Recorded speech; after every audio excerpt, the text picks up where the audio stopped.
പുതിയൊരു വീഡിയോയിലേക്ക് എല്ലാവർക്കും സ്വാഗതം. ഇന്നെൻ്റെ 5ാമത്തെ വെഡിങ് ആനിവേഴ്സറി ആണ്. അപ്പോൾ ഇന്നത്തെ വിശേഷങ്ങൾ അറിയണമെങ്കിൽ രാത്രി 12 മണി മുതലുള്ള വിശേഷം എന്താണെന്ന് അറിയണം. 12 മണി കഴിഞ്ഞതും എനിക്കുള്ളൊരു ഗിഫ്റ്റ് വരുന്നുണ്ട് കേട്ടോ. സർപ്രൈസ് ആയിട്ട് കണ്ടിട്ട് വീഡിയോ വരെ എടുത്തിട്ടാണ് ഈ ഗിഫ്റ്റും കൊണ്ടുവരുന്നത്. പക്ഷേ കൂർക്കപ്പന്നി പോലുള്ള എൻ്റെ അടുത്തേക്ക് ഈ ഗിഫ്റ്റ് കൊണ്ടുവന്നിട്ട് പണി പാളിയെന്ന് ചിലപ്പോൾ മൂപ്പർക്ക് തോന്നിയിട്ടുണ്ടാകും. ഇതിൻ്റെ ഒന്നിൻ്റെ ആവശ്യമില്ല എന്ന് മൂപ്പർ മനസ്സിൽ കരുതിയിട്ടുണ്ടാവും. ഇതുവരെ എന്നോട് പറഞ്ഞിട്ടില്ല. എൻ്റെ ഈ റിയാക്ഷനും കാര്യങ്ങളൊക്കെ കണ്ടിട്ട് മൂപ്പർ ചിലപ്പോൾ ചമ്മിയിട്ടും ഉണ്ടാവും. എന്തായാലും ഇതിൻ്റെ കളിയാക്കലൊക്കെ രാവിലെ ഞാൻ അനുഭവിച്ചിട്ടുണ്ട്. കാരണം ആദ്യമായിട്ടായിരിക്കും ഒരു വൈഫിന് ഗിഫ്റ്റ് കൊടുത്തിട്ട് ഇങ്ങനെ റിയാക്ട് ചെയ്യുന്നതെന്നാണ് എന്നോട് പറഞ്ഞത്. പിന്നെ ഗിഫ്റ്റൊക്കെ കൈപ്പറ്റി എന്നുള്ളത് സത്യമാണെങ്കിലും എനിക്ക് ഉറക്കഭ്രാന്തായതുകൊണ്ട് തന്നെ ഇത് സ്വപ്നമാണോ സത്യമാണോ എന്ന് ഞാൻ മനസ്സിലാക്കിയിട്ടില്ല. രാവിലെ എഴുന്നേറ്റിട്ട് പിന്നെ ഗിഫ്റ്റ് കണ്ടപ്പോഴാണ് സംഭവം സത്യമാണെന്നൊക്കെ ഉള്ളത് മനസ്സിലാക്കിയത്. നല്ലൊരു ക്യൂട്ട് കുട്ടി കമ്മലും അതുപോലെ അടിപൊളി കളറ് ചുരിദാറും ആയിരുന്നു എനിക്ക് ഗിഫ്റ്റ് കിട്ടിയത്. അതിൽ നല്ല സന്തോഷമുണ്ട് കേട്ടോ. താഴത്തിപ്പം അമ്മ പൂരിക്കുള്ള പണി തുടങ്ങിയിട്ടുണ്ട്. എന്നാൽ പിന്നെ 2 ഉണ്ണിയപ്പം കഴിച്ചിട്ട് തിരുമ്പാൻ പോവാമെന്ന് ഞാൻ കരുതി. എനിക്ക് നല്ല വയറുവേദന ഉണ്ട്. പീരീഡ്സ് ആയതുകൊണ്ട് അമ്പലത്തിൽ പോകുന്നില്ല. അതല്ലാതെ തന്നെ എന്തോ ഒരു ഗ്യാസിൻ്റെ ഇഷ്യൂ എന്തോ ആണ് തോന്നുന്നു. നല്ല വയറുവേദന ആയതുകൊണ്ട് എന്തെങ്കിലും കഴിച്ച് പണിക്ക് ഇറങ്ങാമെന്ന് കരുതി. അങ്ങനെ കുറച്ച് തിരുമ്പാനുണ്ടായിരുന്നു. അതൊക്കെ തിരുമ്പിടുന്നതിന് മുന്നേ തന്നെ വയറുവേദന നന്നായിട്ട് കൂടി. പണി കഴിഞ്ഞ് അകത്ത് കയറിയപ്പോൾ ഒരു ചൊട്ടുകൗശലം എന്ന പോലെ അമ്മ പറഞ്ഞു 2 വെളുത്തുള്ളി ഒന്ന് ചൂടാക്കി കഴിച്ചു നോക്കാൻ. ഞാനൊന്ന് ചൂടാക്കി നോക്കിയതാണ്. വല്ലാതെ അങ്ങോട്ട് കരിഞ്ഞു പോയി. എന്നാലും ഞാൻ കഴിച്ചിട്ടു. അപ്പോൾ വയറുവേദനയ്ക്ക് ചെറിയൊരു ആക്കുണ്ട്. എന്നാൽ പിന്നെ ചായ അടിച്ചിട്ട് ഇനി കുളിക്കാമെന്നും കരുതി. വിശപ്പിൻ്റെ ആണോ വയറുവേദന എന്ന് എനിക്കറിയില്ല. അതുകൊണ്ട് ചായയൊക്കെ റെഡിയാക്കി. പിന്നെ മധുരം നോക്കാനുള്ള ടെസ്റ്റർ വന്നിട്ടുണ്ട്. ടെസ്റ്റ് ചെയ്ത് നോക്കിയിട്ടുണ്ട്. അത് കഴിഞ്ഞ് നമ്മൾ ചായയൊക്കെ കുടിച്ചു. നമ്മളെപ്പോഴും ഒന്നിച്ചിരുന്നിട്ടാട്ടോ ചായയും ചോറും എല്ലാം കഴിയുന്നതും ഒന്നിച്ചിരിക്കാൻ ശ്രമിക്കലുണ്ട്. ഭക്ഷണ പരിപാടി കഴിഞ്ഞതും ഞാൻ ഓടിപ്പോയി ഒരു കുളി പാസ്സാക്കി വന്നു. ആ കമ്മലിടാനുള്ള തിരക്കിലാട്ടോ ഞാൻ. ഇന്നാണല്ലോ അത് ഉദ്ഘാടിക്കേണ്ടതേ. അത് വേഗം ഒന്ന് ഉദ്ഘാടനം കഴിച്ചു. മുടിയും കൂടി കെട്ടി താഴെട്ടിറങ്ങി. അപ്പോഴേക്ക് ശ്രീകുട്ടിയും കുക്കും വർക്ക് കഴിഞ്ഞ് എത്തിയിട്ടുണ്ട്. ഇന്ന് പുലർച്ചയ്ക്ക് കുക്കിനൊരു വർക്ക് ഉണ്ടായിരുന്നു മേക്കപ്പിൻ്റെ. അപ്പോൾ അത് കഴിഞ്ഞ് വന്ന് കിടന്നുറങ്ങുകയാണ്. ശ്രീകുട്ടി ഉറക്കു തൂങ്ങിയിരിക്കുന്നുണ്ട്. അപ്പോഴേക്കും ക്ഷണിക്കപ്പെടാത്തൊരു അതിഥി വന്നിട്ടുണ്ട്. ഒരണക്കൂട്ടനാണ് കേട്ടോ. ആളെ നമ്മൾ മെല്ലെ ഒന്ന് തള്ളി പുറത്തേക്ക് ഇട്ടു. ആൾ കുറച്ച് ഡേഞ്ചറസ് ആണ്. അരണ കടിച്ചാൽ മരണം ഉറപ്പാന്നല്ലേ. വെറുതെ എന്തിനാ ഒരു വയ്യാവേലി. അതൊക്കെ കഴിഞ്ഞത് ഞാൻ ഇച്ചുവിനെ പെട്ടെന്ന് കുളിപ്പിച്ചെടുത്ത് ഉറക്കിയിട്ടുണ്ട്. ഉറങ്ങേണ്ട സമയമായിട്ടുണ്ട് കേട്ടോ.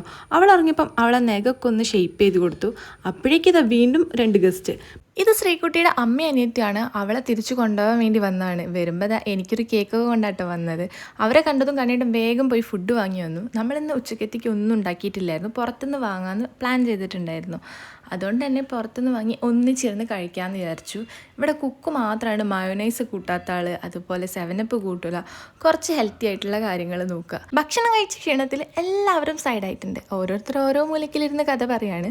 കുക്കുത വേറെ പരിപാടിയിലാണ്. ഇതിൽ കുക്കുനെ മാത്രമാണ് കാണാത്തത്. അവൾ വേറെ കഥ പറച്ചിലാണ്. ഇതൊക്കെ കഴിഞ്ഞ് കഴിഞ്ഞേരം ഇവിടെ ഒരു കുടുംബശ്രീ ചർച്ച പോലെ ആയിരുന്നു. കഥ കേട്ടിട്ട് ഉറങ്ങുന്ന ഇച്ചു വരെ എണീറ്റ് നിന്ന് ചിരിക്കാൻ തുടങ്ങി. പിന്നെ അത് നിർത്തുന്നേ ഉണ്ടായിരുന്നില്ല. ഇതൊക്കെ കഴിഞ്ഞേരം ഇവർക്ക് എല്ലാവർക്കും കൂടി സിനിമയ്ക്ക് പോകാനുണ്ട്. എല്ലാവരും കൂടി ടിക്കറ്റ് ബുക്ക് ചെയ്തിട്ടുണ്ടായിരുന്നു. കസിൻസ് ഒന്നിച്ച് പോകാമെന്ന് കരുതിയിട്ട് കണ്ണേട്ടൻ്റെ കാല് പിടിച്ചിട്ടാണെങ്കിലും ഒന്ന് തിയേറ്റർ വരെ ഇറക്കി കൊടുക്കാൻ പറ്റുമോ എന്നുള്ള ഒരു അപേക്ഷയാട്ടോ ഇപ്പോൾ കണ്ടുകൊണ്ടിരിക്കുന്നത്. ഇവിടെ ഇത് പതിവാണ്. കണ്ണേട്ടൻ്റെ ഉപദ്രവം സഹിച്ചിട്ടാണ് ഈ പെങ്ങന്മാരെല്ലാവരും ഇവിടെ ജീവിക്കുന്നത്. ഇവരെല്ലാവരും പോയതിൻ്റെ പിന്നാലെ ഞാനും അമ്മയും കൂടി അടുക്കളയിലേക്ക് കയറി. കുറച്ച് മാവ് ആട്ടാനുണ്ടായിരുന്നു രാവിലത്തേക്ക്. പിന്നെ അത് കഴിഞ്ഞ് ഞാൻ ഉണ്ടാക്കി വെച്ചൊരു ചോക്ലേറ്റ് ഉണ്ട്. ദുബായ് കുനഫ ചോക്ലേറ്റ് പോലത്തൊരു ചോക്ലേറ്റ്. ഞാൻ ഡയറി മിൽക്ക് വെച്ചിട്ട് ഉണ്ടാക്കി നോക്കിയായിരുന്നു. അത് ഞാൻ കണ്ണേട്ടൻ വരുമ്പോഴത്തേക്ക് സെറ്റാക്കി വെച്ചു. കണ്ണേട്ടന് കൊടുക്കാൻ വേണ്ടിയിട്ട് ഞാൻ ഉണ്ടാക്കിയതായിരുന്നു. പിന്നെ അതും ഞങ്ങളെല്ലാവരും കൂടി കട്ട് ചെയ്ത് കഴിച്ചു. സംഭവം ടേസ്റ്റൊക്കെ ഉണ്ട്. ഞാൻ ഇതുവരെ ആ ചോക്ലേറ്റ് ട്രൈ ചെയ്യാത്തതിനെ കൊണ്ട് ഈ ചോക്ലേറ്റ് എനിക്ക് ഇഷ്ടപ്പെട്ടു.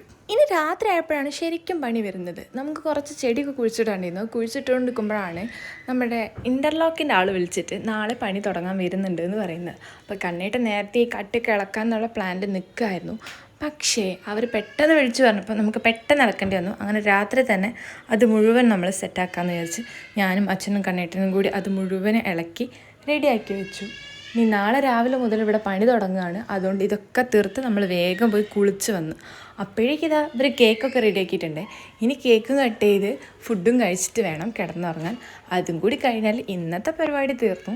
ഇന്നത്തെ ആനിവേഴ്സറി പണി എന്ന് പറയുന്നത് ആ കട്ട ഇളക്കലായിരുന്നു. അത് ഇളക്കിയതും ദേഹം മുഴുവൻ ഒന്ന് ഇളക്കി കിട്ടിയിട്ടുണ്ട്. അപ്പം ഇനി വീഡിയോ ഇത്രയേ ഉള്ളൂ. ബൈ.